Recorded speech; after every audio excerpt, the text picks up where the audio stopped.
Haleluya. Ego turafise indwi zo gukira. Tuko na wiki 7 za kupona. Turamaze kuba dufise indwi ya mbere yo gukira. Tumesha kuwa na wiki ya kwanza ya kupona.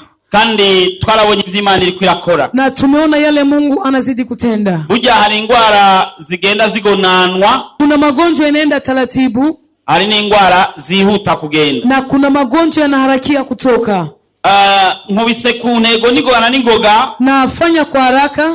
Kuko turafise ijambo risaba kuba tworonsa umwanya muremure wo kurivuganako. Maana tuna neno likubwa ili tupate nafasi muda mrefu wa kuzungumzia. Ariko kubera imyanya itatworohereza. Lakini kwa sababu muda uturahisishii. Ndiko ndifuza uwundi munsi turondere uwundi munsi tuzora tuyaga nk'amasaha 3. Kigisha icigwa tukagiheza. Nahitaji siku zingine tutafute muda kama masaa 3 tufundishe. Nahito bari dimanche. Hata kama si dimanche. Mugabo ka umunsi tukayaga majambo. Lakini nakuwa siku ya kuzungumza maneno. Kamara nk'amasaha 3 tuko turavugana ku kintu tukaciga tukagitahura. Tunamaliza kama masaa 3 tunazungumza kitu afu tunakielewa. Kugira ngo tuveo dutahuye ijambo kanaka. Ili tutoke hapo tumeelewa neno fulani. Ijambo nibwo buzima. Maana neno ndo uzima. Kandi burya ntibibaze ko umuntu kenshi akira ruko dusenze.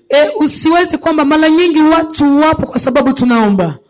Si kenshi umuntu akira ruko dusenze. Si mara nyingi mtu anapona kwa sababu tumeomba. Umuntu akira tukivuga ijambo. Na mtu anapona wakati tunasema neno la Mungu. Tubwira ko wizeye ni ukira. Maana neno la Mungu linatuambia kwamba ukiamini ndipo unapona. Tuje gusenga tuko turarangiriza twari dusigaye. Tukija kuomba tunakuwa tunamalizia tule pamoja. Mwanya w'ijambo niwo mwanya nyezina. Sasa muda wa neno ndio muda muafaka. Kandi ijambo rivuga ko ukwizera gutuma ukumva niko gutuma umuntu yizera. Na neno yasema kwamba kusikia ndiko unasababisha mwanadamu anaamini. Utakaza amahirwe yo kuntahura. Ukipoteza nafasi ya kunielewa, urashobora gusanga watakaje n'amahirwe yo gukira. Unaweza kumepoteza nafasi ya kupona. Uno munsi leo turaza kwirukana, tutakwenda kufukuza ingwara zakozwe n'abana b'abantu. Magonjwa imetengenezwa na binadamu. Ingwara ziva ahatandukanye. Magonjwa inatokea fasi tofauti. Umuganga umubajije, daktari kimuuliza, ashaka kusigurira ibintu byinshi. Anaweza kutafsiria mambo mengi. Biochimique bitandukanye. Biochimique vitu viko tofauti. Kandi ukavyumva ukabitahura. Tena unayasikia na unayaelewa. Ariko jewe nka Jackson w'umubiri, lakini kama mimi Jackson wa mwili, kora ntizi ubuganga ndashaka kuvyemera. Kwa sababu sikusomea uganga naweza nikakubali. Ariko nka Jackson w'imyemo, lakini kama Jackson wa kiroho ntashobora kuvyemera. Hawezi kuamini hayo. Kuko yaba ari byo, maana ingekuwa yenyewe, nta muntu n'umwe apfira kwa muganga. Hakuna mtu anaweza fia kwa mganga. Nta bitaro na bimwe boshizemo morgue kuko ushitse yokiyakira. Hakuna hospitali wangalitia mocho walimana angalifika pala na pona. Ariko barabajanayo, lakini wanawapeleka kule. Mbere n'abadokteri bakagwara. Pia na wadokteri wanaumwa. Mbere bakanapfira mu bitaro. Hata na kufia kwenye hospitali wanafia umwa. Ongo kweli. Ni kweli.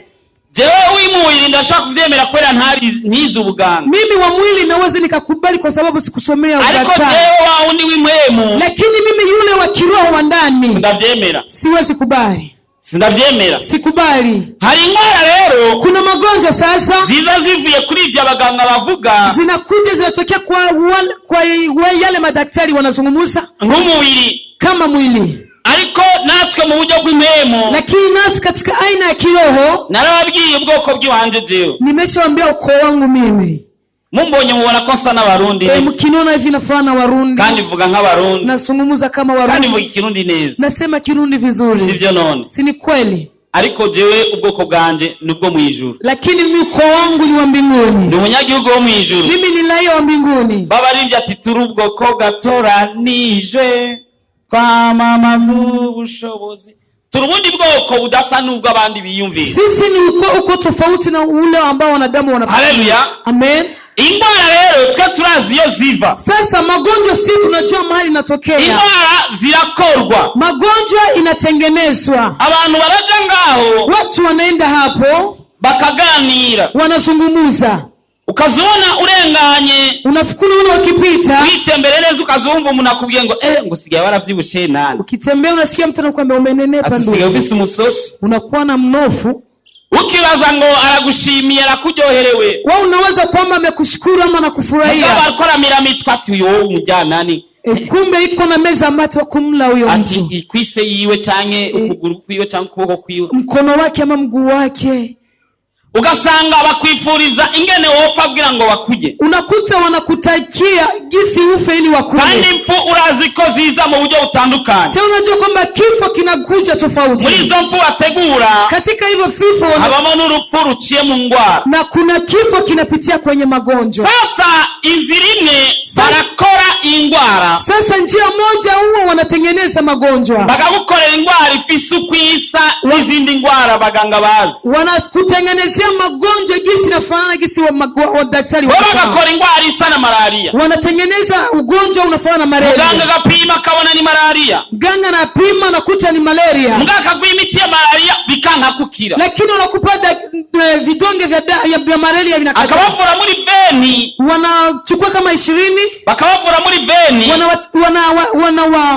wanawatibu kama 20, mugabo zinefu bagakira, lakini 19 wanapona. imiti ni yindi, Madawa ni zile zile, umubiri ufise usa n'undi ko mwese muri abarundi, mwili unao ni kama wale wengine, maana nyote ni Warundi, ariko bagakira ukaguma mu bitaro. lakini ewa wanapona, lakini unabaki wewe unalazwa. Ibyo bitahura gute? Hayo unaweza kuyaelewa. Baravuga ati ingwara ni runaka, Wakiwaambia magonjwa haya ni fulani, ariko bakavura bikanga. lakini wanatibu inakataa. Icya kabiri, Cha pili, hari n'ikindi gihe muganga abura ingwara, kuna wakati mganga anakosa, daktari akarondera ingwara akabura, anatafuta magonjwa anakosa, akaguhendahenda, anakubembeleza, akaguha agati anakupatia kadawa kugira ngo kagufashe psychologiquement wibaze ati ko wavuwe, ili kakusaidie tu uwaze kama umetibiwa. baravuga ngo akagati ni uzo gafate neza, Wanakuambia dawa ikamata vizuri, ukagwaye paracetamol, kuma anakupatia paracetamol, kuko azi ko atakiza kukononera mu mubiri, maana anajua hakuna itaharibia ndani ya mwili, mugabo yabuze ingwara akuvura. lakini amekosa magonjwa ya kukutibu. Ziba ari ingwara abantu bakoze, Zinakuwa ni magonjwa wanadamu wametengeneza. uti none ingwara bazikora gute? Eti sasa magonjwa wanazitengeneza aje? Ingwara ingene bazikora, Magonjwa jinsi wanavyoyatengeneza, bafise inzira zibiri bazikoreramwo. wako na njia mbili wanazitumikia hemo ndani. Inzira ya mbere, Njia ya kwanza,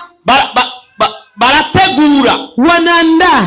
ari akagwi k'abantu. Kuna kikundi ama kikundi cha watu. Ibuka ko atakibi na kimwe gishikira umuntu kitakozwe, Kumbuka kwamba hakuna kibaya kinafikia mwanadamu bila kutengenezwa. nta kintu na kimwe kizana. Hakuna kitu kinajileta chenyewe. Ibuka ko ijambo ry'Imana ritubwira ngo ko imigambi mafiti ari imigambi y'amahoro. Kumbuka kwamba Mungu anasema kwamba maana mawazo ninawazia kwamba ni Imana amani. bidufitiye imigambi myiza, Mungu anatuwazia mazuri, mugabo inkozi z'ikibi zigapanga nazo ibibi, lakini watu wabaya nao wanapanga ya kwao suko mabaya. barusha Imana inkomezi, Si kwamba wanamzidia Mungu nuko mamlaka, Imana yafashe ububasha bwinshi ibushira mu maboko yacu, ni kwa sababu Mungu alikamata mamlaka mingi akatia ndani ya ku mikono ya buryo wanadamu. wisamayeko Maana ukirevea kidogo biraguhitana. unakuta na kupitua. Barasede sana. Amen. Barategura bagapanga inama, Wanaandaa, wanafanya shauri, bakavuga ati ubu hagezeho onde, wanasema kwa sasa nani anafikiriwa, bakavuga ati ubu tugeze kujya runaka, wanasema tunafikia kula fulani, reka ngire kabibi nibaze ko atamu kabibi ari ngaha, niwaze kama hakuna kabibi kwa. bakavuga ati kabibi niyo tugomba kuzoja, Wanasema sie tunafikia kiwango cha kula kabibi nange kabwana, ama kabwana. ati rero nijari, Sasa ni siku gani? bagapanga n'itariki, Wanaandaa na tarehe, bakabitegura neza. wanaandaa vizuri. None azopfe gute? Sasa atafa aje? Barategura nk'amaksida, Wanaandaa kama ajali, bagategura kwiyahura, ama wanaandaa kujinyonga, bagategura ibi na biriya, wanaandaa hivi na vingine, ariko barategura n'ingwara, lakini na wanaandaa pia na bakavuga magonjwa. ati uyu wewe aze apfe n'ingwara. Wanasema huyu afie katika magonjwa. Barasede sana. Amen. Rero bizogende gute? Sasa itendekaje? Azagwara imyaka 3, Aumwe miaka 3. imyaka 3 ko ubu turafise inyama tuzoja muri iyi minsi, Maana hizi siku tuko na nyama za kula kwa sasa, mugabo itariki runaka bari hazofe, lakini tarehe fulani ndo afe. utangiye kuzura genda gusenga, Ukianza kwenda kanisani kuomba, barashobora kubisatira gose ati burya arashobora kuzokumva ijambo agakira. wanaweza kusema, anaweza kusikia neno la Mungu na anapona. Reka tumukubiranye, Hacha tumufanye mbio mbio, canke reka tumutere afatirwe n'ibindi bintu byotuma ataza gusenga, ama acha tumshambulie ili akamatiwe na hivyo asiende kanisani. Bakabitegura, wanaandaa, bakanashobora no guhagarika ati basi ivy'ingwara tubirebeke tumucishe muri aksida. Wanasema kama magonjwa acha tuviache tumpitishe kwenye aksida, kwenye ajali. Change ibindi ama vingine, hari impfu z'amazi yabaye. Kuna vingine vifo vinakuwa. Umukobwa yashinze intahe, kuna binti ameshuhudia, aravuga ati jewe naringiye mu hoteli n'umuhungu. Akasema mimi nilienda kwenye hoteli na mwanaume. Ati nari mfise ikigabo cy'ikidayimoni. Eti nilikuwa na chanaume kipepo. Ati mugabo kirambira ati ntuzukundane n'undi muntu. Lakini kikanambia usipendane na mwingine mtu. Ati mugabo haragera igihe ndavuga nzosazuku. Sasa ikafika kiwango akasema sasa nitazeka hivi. Ati nza gukundana n'undi muhungu. Sasa nikaenda pendana na mwingine mwanaume. Tuzakupatana gusambana. Sasa tukapatana kwenda kuzini. Tupatanye gusambana. Tulipopatana kwenda kuzini, tuja mu hoteli. Tukaingia kwenye hoteli. Ati tugeze mu hoteli. Tulipofika kwenye hoteli, dutanguye gukora ico cyaha. Tulipoanza kutenda dhambi hiyo, ati wa muhungu acarafu. Hapo ule kijana akafa. Afuye, alipokufa, ari muri reception bacha bimenye. Kuna mu reception wakajua. Buja munazi ma hotel araba kamera. Mnajua surveillance. Mpana kwa ndani makamera inasema. Abahora baja ma hoteli. Wale wanaenda kwenye mahoteli.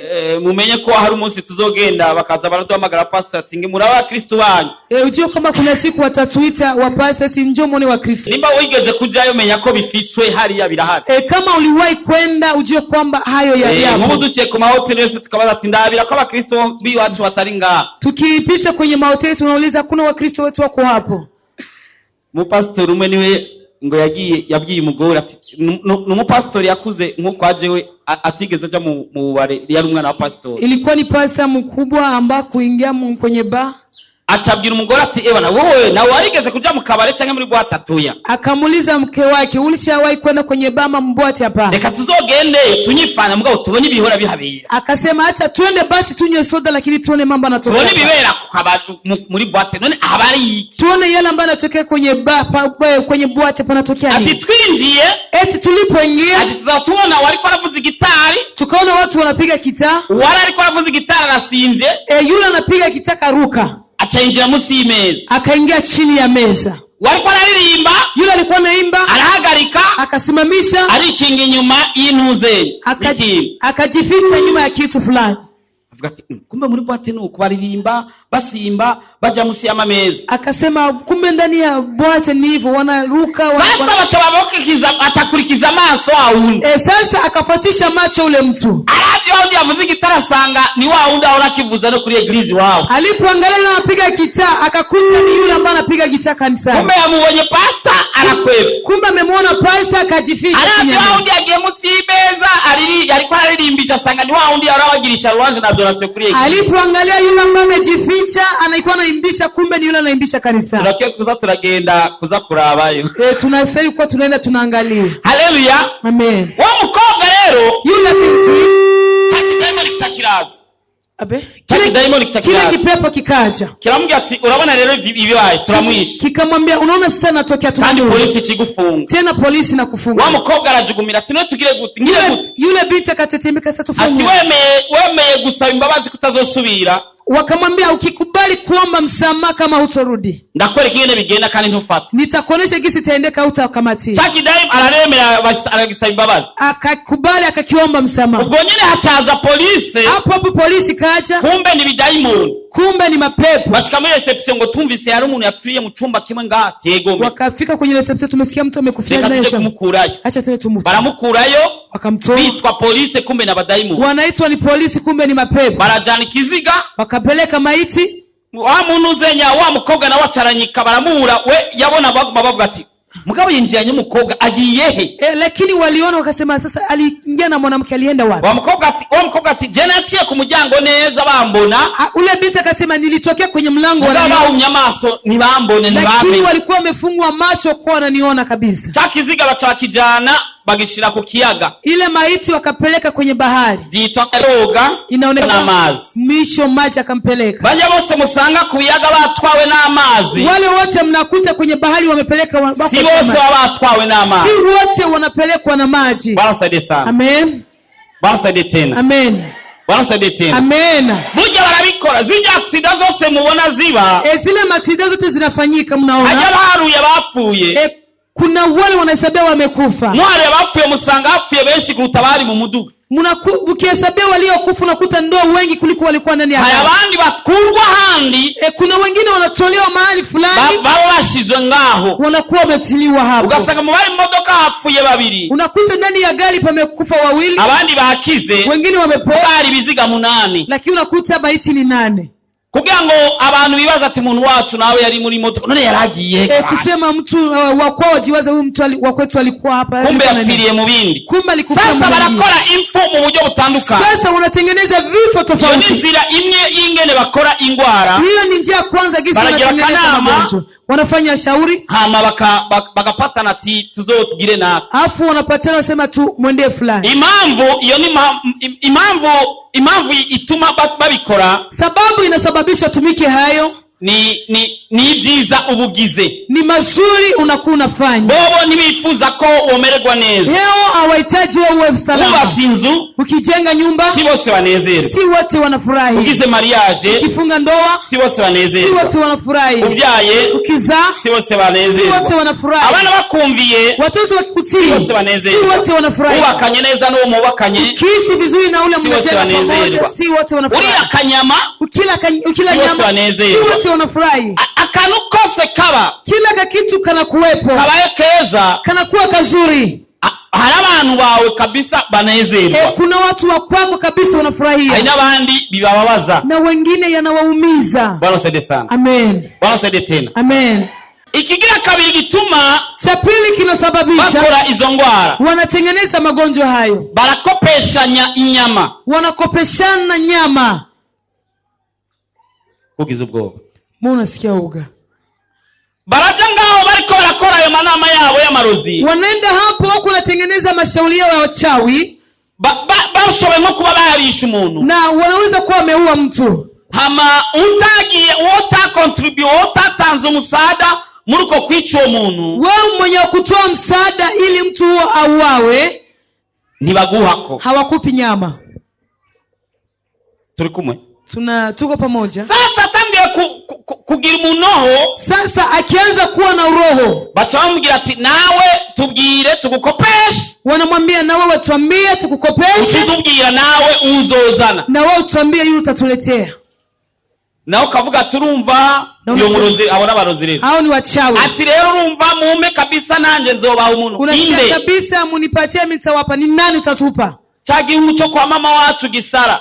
Kile kichanaume cha kwa mama yetu ni kicha. Atoya kija gisara utoto umvari chuzobo. Eti kile ni kicha unasikia utaomba nini hapa? Tukileka gahungu kawe kizi. Tunataka kale katotoka ukalisoma.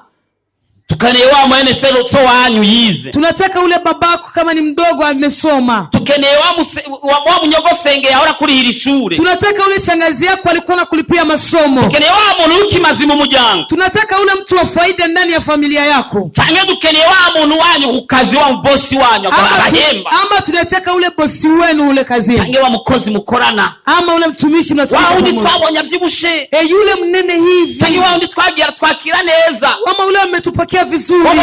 Na ujama bubaho. Hapo hakuna ujamaa. Ubakira neza canke nabi ntangorane kuri. Sasa wapokee vizuri ama vibaya. Nikibuza hato gukorera iko. Haisababishi kwamba wasikutendee kitu. Amen. Akachoka ati basi ndemeye. Anafanya sema basi nakubali. Hani kindi gihe ashobora kwanga. Kuna wakati anakataa. Akavuga ati ndavyanse. Anasema mimi nakataa. Uravyanse wari inyama zacu. Unakataa na umekula nyama zetu. Ni wewe tujya. Ni wewe tutakula. Uzoziona nk'umuntu uzi neza ko akora ibyo bintu. Utakunaona mtu unajua vizuri kwamba anatumika haya. Akarema yagera ku mfiro. Anakuwa mgonjwa anataka kufika. Akachambia ati basi ndemeye nzomutanga. Anafanya sema basi nakubali. Akachakira. Hapo anapona. Mkachamuka ngo ibirozi birarambana. Ndaba cyagwaye cyaremba. Unasema uchawi unakawia. Angalia kilikuwa kinataka kufa. Tuko kira gipfe none heraba kirasubiye kuba kizima. Tunawaza kama kinataka kufa na kinakuwa kizima. Oya. Icamugwaza ni babandi bakorana. Waliomtuma anasababisha na gonjwa ni wale wale alianse gutanga. Maana alikuwa alikataa kutoa. Muri ico gihe amaze kwemera ati ndemeye. Hiyo wakati akikubali na kubali. niho batangura rero kugukorera. Ndipo sasa wanaanza kutumikia yeko. Bagira selection wose. Wanafanya selection wote. Umakazana igitigu, uwundi akazana diabete. Mwingine analeta diabeti. Uwundi akazana umutima. Mwingine analeta roho. Uwundi akazana amenyo. Mwingine analeta magonjwa ya meno. Uwundi akazana kuribwa amaso. Mwingine analeta maumivu ya macho. Uwundi akazana y'umugongo. Na mwingine analeta maumivu ya mgongo. Ukama ukwaragurika. Unaishi unagonjwa gwaragurika. Unaishi maisha ngo barazi itari kuzopfirako. Lakini wao wanajua tayari kuko abamaze kwipanga. Maana wanakuwa wameshapanga. Ikibikwemeza cha kukubalisha. Ufite deni umwe muri bo. Kama ukuna deni kati yao mmoja. Atangura kukwiruka kwa yigusaba cyane. Anaanza kukimbia na kuomba sana deni lake. Ukambaza none kunyiruka ko cyane kuruta uko byahora. Sasa mbona nikimbie kwa sana kuliko gisi? Oya mama yanje. Nipe pesa yangu. Mama yanje. Nipe. Kuko azati itariki runakazo yarapfuye abemahera. Maana najua tayari fulani atakuwa amekufa, nitaomba pesa hizo. Bwana saidie sana. Amen. Batangura konda.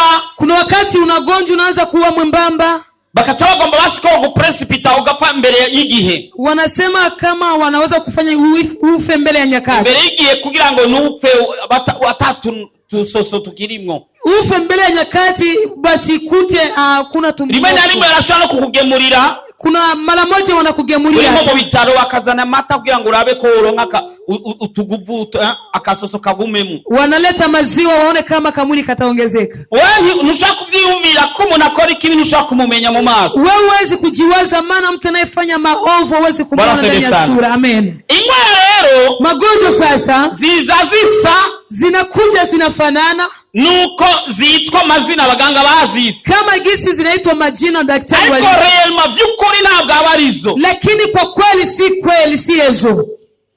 Baza mugenza atugwaye iki? Muulize mwenzako unagonjwa nini? Yase kubwira ndabizi. Amekataa kuambia anajua.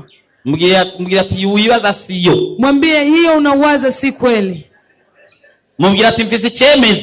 Ndafise icemeza nanje. Niko na kikubalisho na mimi. Kuyo ngwara urwaye atariyo uko bayise. Kwamba magonjwa unagonjwa si eyo kama gisi wali. Abantu bagomba kuba bayise izina runaka. Watu wanaweza kuwa wameita jina fulani. Mugabo realma siyo. Lakini kwa kweli si kweli. Ni ngwara yakozwe. Ni magonjwa imetengenezwa. Hari n'ikindi gihe bakora ingwara. Kuna wakati wanatengeneza magonjwa kugira ngo wame kwa muganga amahera guherane. Ili uishirie kwa mganga pesa zikuishiane. Bakeneye kupfa. Hawataki ufe. Bakeneye gusa ko amahera guherane. Wanataka tu pesa zako zikuishiane. Ngo wishima. Eti unajivuna. Ngo wambara neza. Unavaga vizuri. Ngo upanze inzu nziza. Kuna panga nyumba. Ngo aba mu nzu nziza. Ulikula shilingi. Ibyo bikababaza. Hayo yote naumiza. Ndafise icemeza ko iyo ngwara izina bayihaye siyo.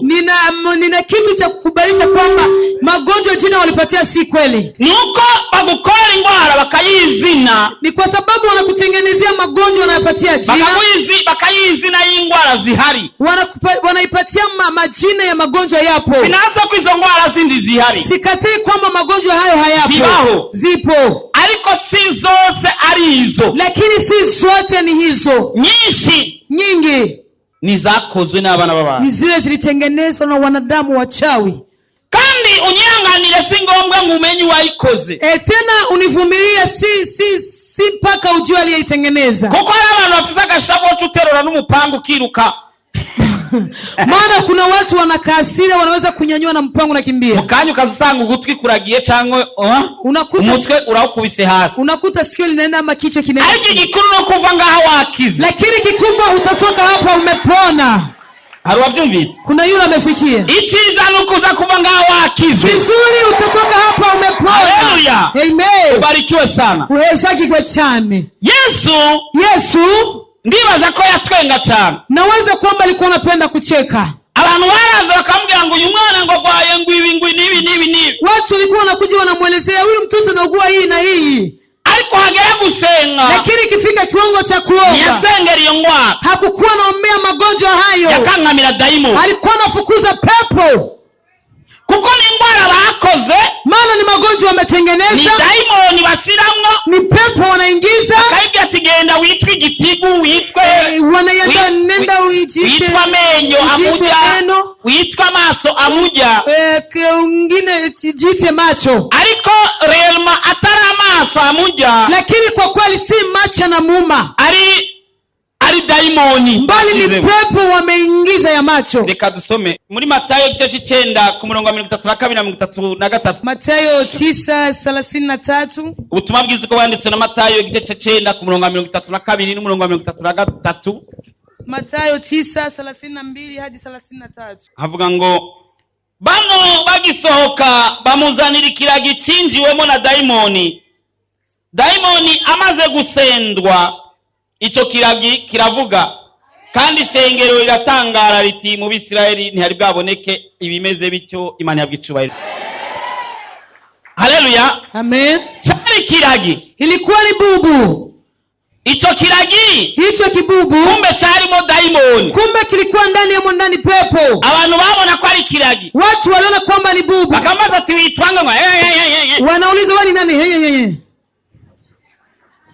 Musoko mugahaye ni sokoni gani wapi? Ntiyavuga kuko yari kiragi. Hakuna zungumza, maana alikuwa ni bubu. Bishoboka ko baramujanye no kwa muganga. Inawezekana walimubeba hospitali. Baganga bakamusigurira ibintu, waganga wanamtafsiria vitu, ati buje umwana avutse, pale mtoto akizaliwa akantu kaza musira ururimi, kuna kitu kanakuja chini ya ulimi, umuntu adashobora, kanasababisha mtoto asinyanyue ulimi. Hizi mu Faransa, hivi nimesoma Faransa. Hari undi doktor yigeze kubidufashamwo. Kuna doktor mwingine ametusaidia. Iyo bari mu Bwongereza ngaba bari kuca bakabaga. Apige kwa ni Uingereza wangelika. Bagasigura ibyo basigura. Wanakutafsiria mambo. Ariko Yesu ntiyavuze ati wakiragiwe vuga. Lakini Yesu hakusema we bubu nena. Oya.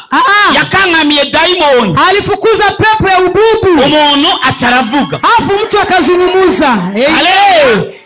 Ibuka na wa mwana yarafise intandara. Kumbuka na ule mtoto alikuwa na kifafa. Mubyewe yaje avuga ngo mwana wanje ngoga intandara. Kusema mtoto wangu anaugua kifafa. Uyo mpapa avuga ati umwana wanje gwa intandara. Huyo babake akasema mtoto wangu anaugua kifafa. Tukaona muzani abigishwa byabananiye. Lakini meletea mitume imewashinda. Yesu abigira abigishwa ati muzogezaje kugira ukwizera guto. Yesu akaambia mitume mpaka lini kuwa na imani chache. Bachakangamira daimoni, akafukuza pepo, intandara nazo zitazirakira, na kifafa kikafika kinapona. Uno munsi tuwaza kukangamira daimoni, malaria ikire. Leo tutakuja kufukuza pepo na magonjwa. Tuwaza kukangamira daimoni, ingwara ufise zose zikire. Leo tutafukuza mapepo, magonjwa zitapona. We uoni jozina bakubwiye. Wewe unaona jina wamekwambia. Kandi umwanya wose ugumavuga ati ndagwayo. Tena muda wote mimi naugua hivi, unasema hivi. Reka mbabwire ibyambayeko. Acha niwaambie amenitokea. Je,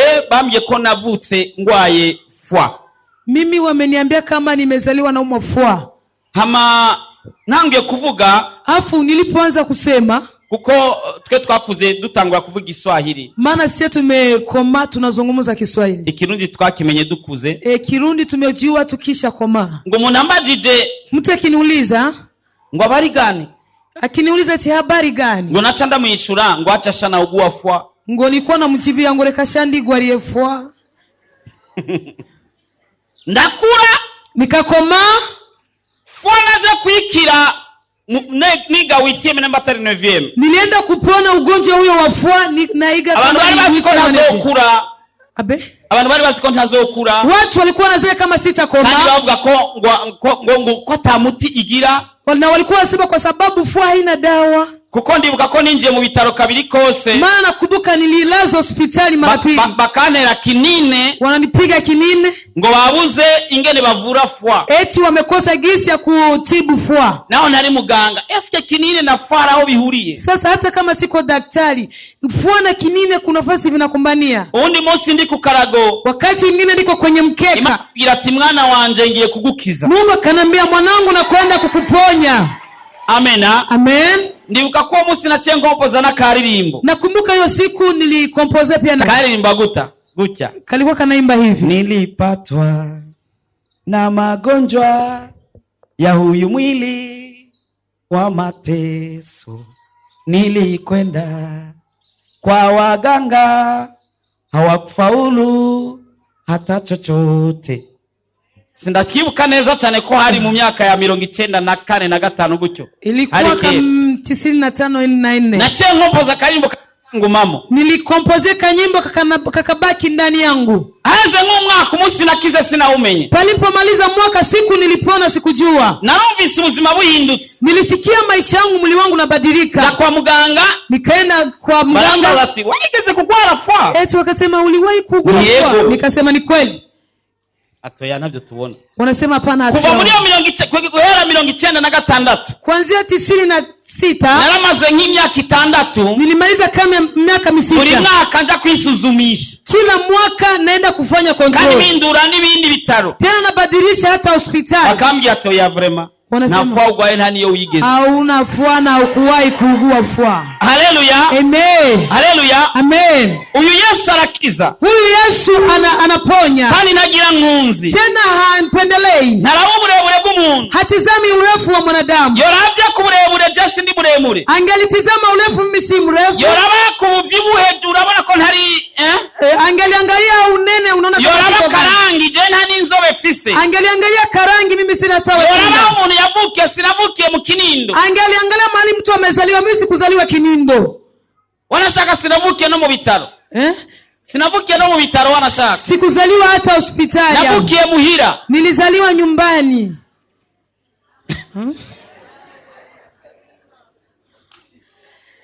Ahubwo bavukiye mu bitaro muze mugira association y'abavukiye muri Prince Regent na association y'abavukiye muri Roi Khaled. Mufanye association wale ambao wamezaliwa mu Roi Khaled. Mugira association y'abavukiye nyumbani. Na sio nao wafanye association wale wamezaliwa nyumbani. Abavukiye muhira bashiri kuboko hejuru. Wale wazaliwa nyumbani wa turi benshi. Bujya turafite amahirwe twavuze nka Yesu Kristo ntiyavukiye ku bitaro. Tuko na bahati maana tumezaliwa kama Yesu Kristo kuzaliwa kwenye hospitali. Haleluya. Amen. Ariko Yesu yarangijije. Lakini Yesu kaniponya. Uwo Yesu yangijije. Uwo Yesu aliyeniponya. Ntafata urugendo. Hakamati mwendo. Ntasinzira. Hasinziye. Ntajyama. Halali. Tuko tuvugana ariko arakubona. Hapa tuko tunazungumza ariko anakuona Yesu. Niteguye nawe kugukiza. Na najiandaa kukuponya pia na wewe. Haleluya. Amen. Nubwo yoba ngwara yarakozwe n'abahinga bazi kuroga gose. Ijapokuwa magonjwa hiyo imetengenezwa na wajuzi wanajua kupiga uchawi.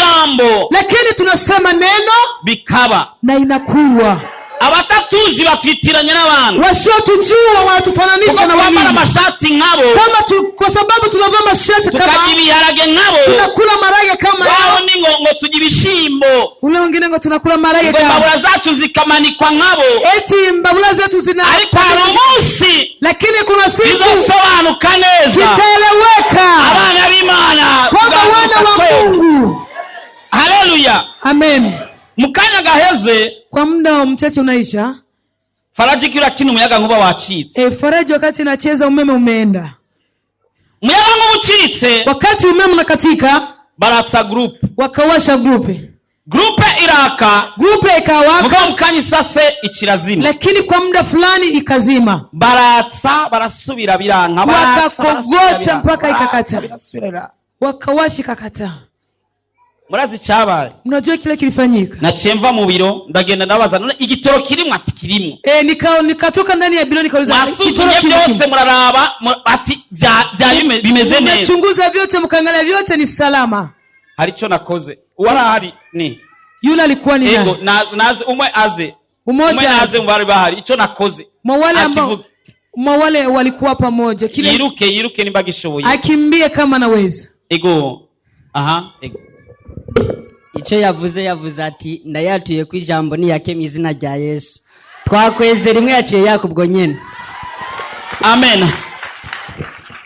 Buja dufise ububasha tutazi. Pale tuna mamlaka tusiyojua. Na group electrogene zinatumvira. Na group electrogene zinatusikia zinatutii. Kama mdunge hivi. Ekanda bakandi gatahe gatonyi naye none. Acha niwapatie wengine ushuhuda. Undi munsi umuntu arantuma ayibuviraho. Ingine siku mtu kalituma hapo Uvira. Nari mfisi moto. Nilikuwa na moto. Nari kumwe na Pastor God. Nilikuwa na Pastor God. Kandi yaramaze gukata itike y'indege. Alikuwa ameshakata tiketi gacha yuri indege ija muri Kenya. Ilikuwa inakucha anapanda avion inaenda Kenya. Umunsi hari kwa 4 yategeza kugenda kwa 5 saa moya zo mu gitondo. Hiyo siku ilikuwa ni siku ya 4 lakini siku ya 5 asubuhi angenia. Tugeze ho turayaga n'umuntu byasaba ko tuyaga. Sasa tuko tunazungumza na mtu ilikuwa inatakiwa tuzungumze. Mugabo Gade arambwira, Pastor Gade arambwira ati aka gakecuru ko kaguma katuraba cyane nibiki. Lakini Pastor Gade akanambia mbona huyu mzee anatuchungulia sana ni nini? Ati akanika shwa kwa akarozi. Akawezi kuwa ni kachawi aka. Sinavyitaho ni charika ibintu byo ngaha muri Kongo. Sasa nisikuangalia nikasema haya ni ya Kongo, achana nayo.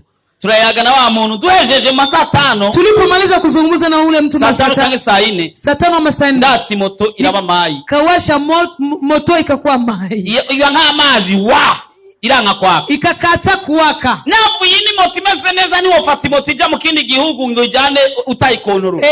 Nimetoka huku nimetengeneza moto jua uwezi kubeba kandi kuva ndayigura nibwo bwari bubaye bwa mbere ibayo. Na kwanza naiuza ndio ilikuwa mara kwanza na ndayatsa iranga. Nikawasha ndayatsa iranga. Nikawasha ngasamara sinibuka ko ishobora kuba yaroze.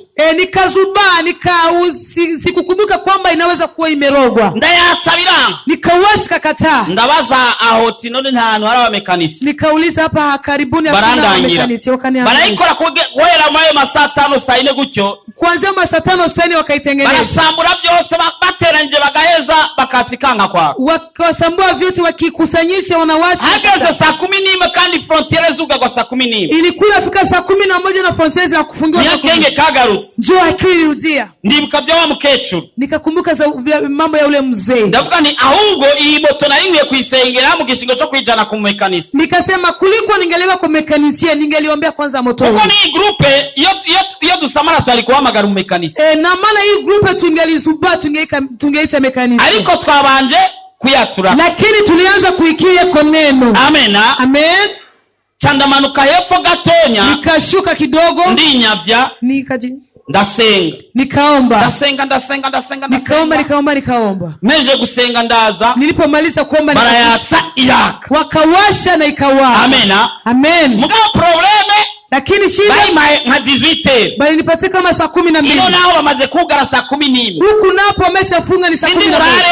Silali kule. Sindi buguruke. Sitaruka. Mugabo ndavuga ntibigende gute. Nikasema sitendeka. Yakijengeza imbere. Nilipowasha nafika mbele. Munyororo koroka. Munyororo ukatoka. Bisaba ko subira hahandi nyuma basubira ikore. Mungu wangu ikaomba nirudie nyuma tena watengeneze. Baje kuikora saa 1 y'ijoro. Walimaliza kuitengeneza saa 1 usiku. Muhira naho baguma bantelefona ati wo muntu mwajanye kandi mugatonda zindukira genda. None wagize ibiki gaba. Nyumbani wananipigia simu huyo mtu ulipeleka huko na asubuhi anaenda nini. Kwiza leo ngao kuraduza. Hapa sasa imani kapana. Mbona senzi mo tugakira. Hizi nimeomba kwa nimugira ubwoba ndashika. Nikamwambia msiwa naoga tutafika. None uchahe. Sasa mtapitia wapi? Nimugira ubwoba ndashika. Mwa msiwa naoga tutafika. Samwe ijoro imotiratse mugabo itara ntijyaka. Moto inawaka lakini taa ya moto haiwaki. Wari kubigenza gute? Ungelifanya aje? Chandavuga ni mwizina rya Yesu jendagiye. Nikasema katika jina la Yesu mimi naenda. Abaziri barabara y'Uvira barizi. Wanaojua barabara ya Uvira wanajua. Nubwa ni binogo vya danje. Maana yake ni vishimo vya danje. Na tara nari bari mu barabara. Hakuna taa iko barabarani. Imiduga yao iyaka matara bibaza ni miki. Gari za hapo ambazo zinawaka matani dogo. Na moto. Nilikamata moto. Ngira Pastor Gadi afataga telefone buja bita agahinda nikamwambia agashira hejuru abantu babone ko ari nyenyeri iri deplacer. Nikamwambia Pastor Gadi akamate kale kasimu kadogo awashe torchi afu atie juu yangu ndakserera kugeza ku nyuma afu sari katia kitezi kabisa. Bagenda dusimbagurika aho natinya ko mama ndamusiga hasi. Nilikuwa naogopa kama nitamwacha chini.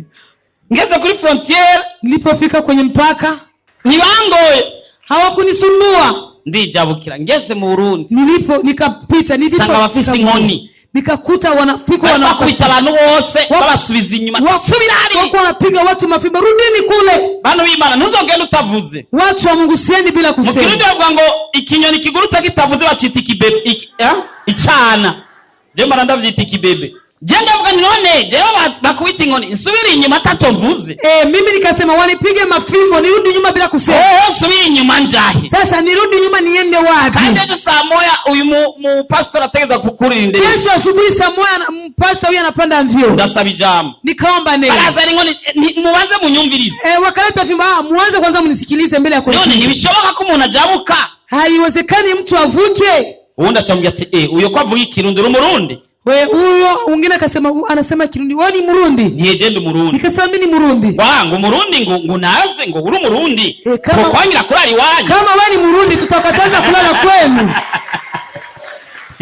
ngo mgao wanyamahanga ni barari wao azotugendere habona lakini haya mataifa walale kwao watakuja kutembelea mchana mtakugendera bwije mtakuja kutembelea usiku murari wanyu mlale kwenu muzozinduke mutugendera habona kesho asubuhi mtutembelee ni sawa wenda bemera nikasema sawa mwenyewe na wakubali chanda yatsa nikawasha moto ngeze kuri station mu Gatumba station ya mbere ndavuga nti kankore yatara nilipofika kwenye station ya kwanza hapo Gatumba nikasema hapo jambo nimenga ni moto girizime nikaona kama vile na moto inataka ninacho naho noraranga nacho mugabo reka ngende nikasema acha niende acha nashitse muhira bwije gose nilifika nyumbani usiku kabisa kumbe barashaka kuroga ni moto kumbe wanaweza kuroga hata pia moto bongo kweli groupe electrogene zikarogwa groupe zinarogwa hari umuntu yambye ati twari ati turaja ngaho turanye biyeri n'amafana we yari mu Kristo yanyoye ifana kaenda hapa tukakunywa bia lakini kwa Kristo walikuwa na makamyo ati twejeje tuja mu miduga ati tugiye kwatsa imodoka iranga kwako eti tulipomaliza tukaingia kwenye magari tulipowasha gari ikakata ati gatama kariko karanyugwa haja lakini kuna kaze fulani kalikuwa kanakunywa pombe ati umwe muri twebwe aravuga ati bahungu umoja kati yetu akasema wana murabona ko yaguma turaba tunaenda kama ule tunyibiyeri n'amafana n'imishikaki bia na masoda nawe inywera inzoga y'urwarwa ni anakunywa pombe ya ati tugende tumusororere reka niwe yoba yabitumye eti twende tukamsororere labda ni angel sababisha abandi baraharira wengine wakabisha abandi bavuga ati duhitishemo wengine wakasema acha tupitishie acha baragenda wakapeleka baramusororera wakamsororea ngo ijambo yacababwira nenda liwaambia kandi batambugiye ko imodoka yaze kwaka tena wakumwambia kama gari katakuwa ngo boni mugende ngo iraza kwaka eti nendeni kwa sasa itawaka agiye barakije ikiraro walipoenda waliwasha gari kawaka none abantu bayo karoga imiduga sasa watu wanaroga pia na magari umuntu we mwanadamu sasa ni nini bwana sade sana amen undi yambye ati twe aho baroga ntibaroga nabi mwingine inambia si mali walikuwa wanaroga kwa kwaba ati ntibaroga nabi mali tuliisha uko wanaroga vibaya ati utatse nk'inyama kama unapiga nyama umubanya akaba yatetse isombe mwingine jilani amepiga sombe ati wasanga isombe ziwe zagiye mu safuriya yawe amenyama zawe zikaja mu safuriya yiwe ulikuwa unakuta yule alipiga sombe anaingizwa nyama mu safuriya yake aliyepiga nyama anapata sombe msafiri tukabiraba ukabura ingano mwagiriza ukiliangalia unakosa gisi ya kumshtua none umitwalira ati yatwaye isombe zanje kandi sasa utamshtumu kama amepeleka sombe na tena umuburanye gute umushtakie aje barasade sana amen ati twe ntibaroga nabi ati wacujije sombe nyene n'umutima mubi ngosia kwa naroga vibaya alikuwa anapiga hiyo sombe na ukabona kwa kwegi kuguru kw'inkoko wakaranga na anakogota mguu wa kuki ariwe wikarangiye wakaguza uvuga ati nari ndakakumbuye umekakaanga unasema unakuwa unakumbuka barasade sana amen leo nimba bakora mwene ivyo sasa kama wanatengeneza hayo n'ingwara barazikora na magonjwa wanayatenga nimashaka kukura inyama zari mu isafuri wao watekeye mu chumba wanashaka kukuziko barabaziba kama unajua kama wanaweza kutoa nyama ambazo umepigia chumbani kama unajua wanaziba gute atokuraho iziri mu nda yao kwa nini asiwezi kutoa nyama ziko ndani ya tumbo lako ariko ofisa amahirwe mabi lakini wana shaba mbaya amahirwe mabi bahati mbaya sababu leo umekuja hapa kwa hiyo musi washite hano haleluya amen ingelikuwa haukuja hapa iyawa utaje hano kama bangefanikiwa umva bali kuroranirwa lakini sababu umekuja hapa ariko kubera washite hano leo ni wiki ya pili ya uponyaji uno musirindwi ya gatatu na lazima utapona ni kandi utegerezwa gukira Mungu hana upendeleo imana niraba Mungu angalie mtu kwa urefu wake imana niraba uburebure bw'umuntu Mungu angalie mtu kwa unono wake imana niraba ujibu wa Mungu angalie ati ulisoma au haujasoma imana niraba ngo wariza cyangwa ni wize Mungu kimwamini tu imana wizeye gusa utukufu wa Mungu urabona ubwiza bw'Imana leo Bwana anaenda kutenda jambo jipya uyu munsi waje gukora ikirugisha utashangaa kandi uraza gutangara haleluya amen haleluya amen haleluya amen mwanya uraheze kandi ntari bwaheze. Muda unaisha na kwa bado. Indwara rero Magonjwa sasa cyangwa abadayimoni ama mapepo bararungikwa. wanatumwa. Ibukaza dayimoni zasaba Yesu ngo azirungike mu ngurube. Kumbuka yale mapepo yalimuomba Yesu ayaruhusu kwenda Usomye Marko 5:13. Marko 5:13. Marko 5:13. Marko 5:13. Ahubwo ngo arazemerera izo mpwemu mbi zihumanye zimusokorotsemo zinjira muri nyangurube, umukuku wirukira ku gatembwe zisuka mu kiyaga, zari nk'ibihumbi 2 amazi araziniga. Kumbi daimoni ziyashobora gusaba ati turungika hanaka. Kumbe mapepo inaweza kuomba turuhusu tuende mahali. Kumbe nao warozi bashobora batafise umugambi mubi wo kuwukorera ikibi. Nao wachawi wanaweza kuwa wana shabaha ya kufanyia vibaya. Mugaba daimoni bakabasaba ati ko dutungiye ngaha niho turungika tukaja mu nda yo kwa naka. Lakini wanaomba kwa sababu unatuvugia hapa, hauwezi kuturuhusu tuingie katika tumbo ya fulani. Ukazubana ibintu bitajanye. Unaona vitu visiokuwa salama. Ndibuka umudamu twari twicaranye umunsi umwe hanyene mu rusengero amaja ngaha. Nakumbuka mama mmoja tulikaa pamoja kanisani hapa. Arambwira umubanyi yitumye imbeba. Arambwira umubanyi yitumye imbeba. Akaniambia jirani yani akaniambia jirani ambaye amekunya panya. Imbeba. Yitumye imbeba. Amekunya panya, amenyamba panya. Kwa bado siasikia. Haleluya. Amen. Kandi imbeba itagira umurizo. Tena panya isiyokuwa na mkia. Hiyo ni kawaida. Hicho ni bisanzwe. Ulishaona mtu anakunya panya? Unamaze kubona umuntu yitumye imbeba. Hiyo si uchawi huo. Ubwo surozi. Bwana saidie sana. Amen. Lakini sisi hatulogeki. Ariko twegeri turogeka. Sababu tumeokoka. Twara kijijwe. Aliyetuma uchawi wake utamurudilia bila shaka. Warundi turozi bwiwe mrabusu ya kwichirozi tatu. Atashangaa sababu hajui sisi ni watu gani. Azotanga ko nazi twegaba uturibo. Sisi ni taifa kubwa. Twege tulihanga lini. Ambalo halilogeki. Ihanga litavumika likarogeka. Haleluya. Amen. Haleluya. Amen.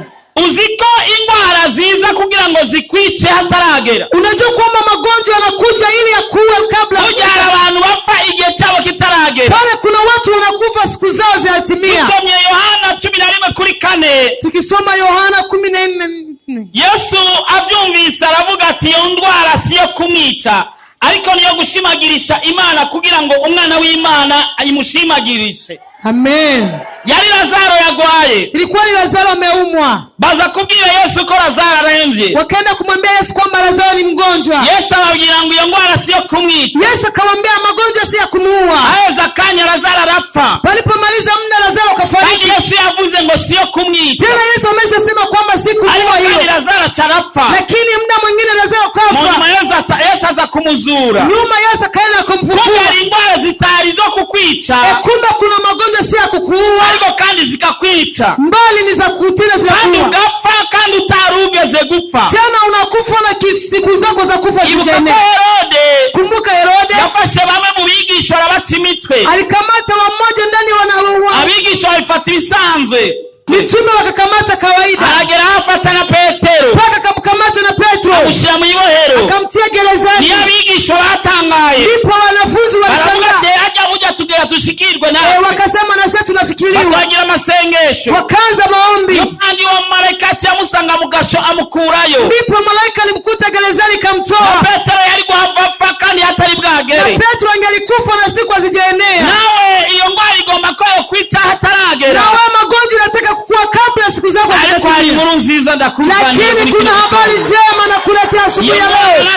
Kugira. Magonjwa haya yatakufanya kitu. Kugira. Magonjwa yatakufanya kitu. Abikoze bazotangazwa n'ingene ugiye gukira. Wale watengeneza watashangazwa kitu na kwenda kupona. Hili jambo Yesu yavuze. Acha nikwambie neno Yesu. Muri Mathayo 10:8. Mathayo 18. Avuga ngo mukize abarwayi. Niyavuze ngo musenge abarwayi. Hakusema ombeeni wagonjwa. Tukamaze gushiraho ububasha muri twebwe. Maana ameshatia mamlaka yavuze ati mukize abarwayi. Alisema ponyeni wagonjwa. Niko Biblia njivuga rabaniyaho ko ari uko. Angalia na yako kama ntabwo bibaza ko ni ihenze. Siwaze kama nimejidanganya. Mathayo 10:8. Mathayo 10. Mukize abarwayi.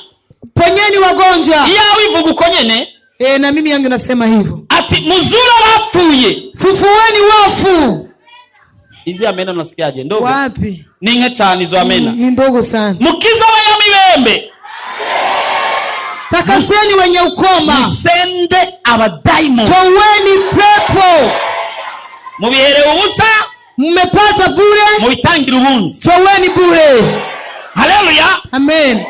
Ati aduhaye ububasha bwo gukiza. Eti ametupatia mamlaka ya kuponya. Amen. Ukira bigira bikunde. Kupona inawezekana. Akanyi sase. Muda mchache. Ijenga ofisi cha kigwara batitwa ngwiki. Uliingia una kigonjwa kinaitwa ariko aza gusohoka kitakirimo. Lakini utaondoka bila kitu. Amen. Koko ubuzima bwawe. Maana maisha yako. Buri maboko yakuremye. Yako mikononi mwa Mungu. Ni nawe yatumye uza hano no munsi. Na ndiye alisababisha uje hapa. Ntabwo waje kubumuhamagara w'umuntu burya. Au kukuja kwa ariko ni Imana yashatse kugira ngo ukire. Bali ni Mungu alitaka upone. Tugira dusenge. Tunataka tuombe. Nimegundua uzuri wa Yesu. Nimegundua utamu wake. Uburebure bw'ingorane yawe bungana n'uburemerezi bw'inyishu yawe.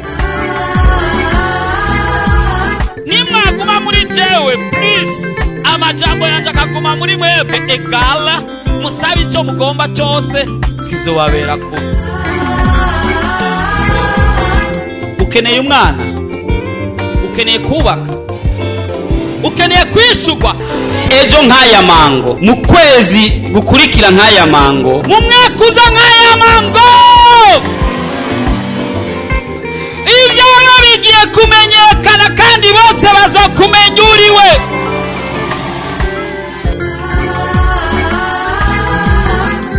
Ariko Yesu araha ariko arakubaza ati ugomba gukira ni mugwani.